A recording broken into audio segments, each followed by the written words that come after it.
প্রতিপক্ষ মনে করবেন না। যদি আপনারা আমাদেরকে প্রতিপক্ষ মনে করেন তাহলে অবশ্যই আমরা প্রতিপক্ষের মতোই আচরণ করব।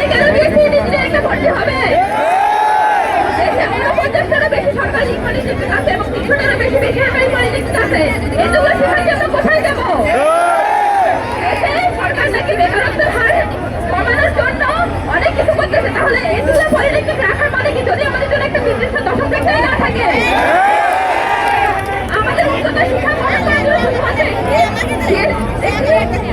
কলেজ আছে, ইঞ্জিনিয়ারিং কলেজ আছে, সেখানেও তারা হাই পোস্ট করছে, সেখানেও নাকি তারা আসন চায়। তাহলে আমরা কোথায় যাবো?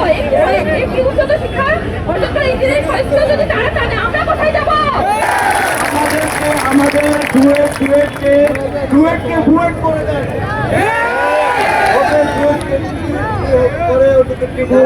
করে দেন, 100% নবম গ্রেড দেন, 100% দশম গ্রেড দেন, আমরা দেশ চালাতে পারি। যে আন্দোলন হচ্ছে এই আন্দোলন হওয়ার কথা না। এই বিষয়টি 1971 সালের শহীদ প্রেসিডেন্ট জিয়াউর রহমান জিয়ার মাধ্যমে মীমাংসিত করে দিয়েছিলেন। সেই বিষয় নিয়ে আজকে এই নির্বাচন সামনে রেখে যারা দেশে গন্ডগোলের পায়রা করছে, তারা ডিপ্লোমা ইঞ্জিনিয়ারদেরকে এই প্রশাসনের সাথে একটি ট্যাগ লাগানোর চেষ্টা করছে। আমি আমার মেসেজ দিয়ে বলি, প্রিয় বন্ধুগণ, প্রিয় জনগণ, প্রিয় প্রশাসনের লোকজন, আপনাদেরকে আমরা আবারও স্মরণ করে দিতে চাই, বাংলাদেশের ডিপ্লোমা ইঞ্জিনিয়ার যদি মনে করে 24 ঘন্টায় এই দেশকে অচল করে দেবে, আমরা সেটি চাই না।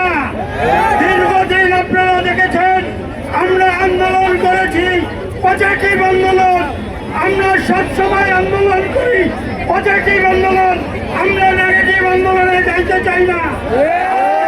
ছাত্রছাত্রীদেরকে রাস্তায় নামতে বাধ্য করেছে, তাদেরকে হুঁশিয়ার করে দিতে চাই, আপনারা ডিপ্লোমা ইঞ্জিনিয়ারদের আন্দোলনের খবর রাখেন না। এই জন্য তাদের বিরুদ্ধে আজকে কলম চালিয়ে আজকে অর্ডিন্যান্স জারি করতে চাচ্ছে।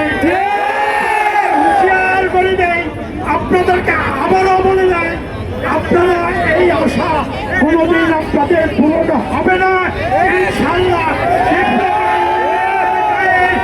এক বিন্দু রক্ত থাকা পর্যন্ত আমরা এই দাবি মেনে নিব না, বাস্তবায়ন করতে দিব না।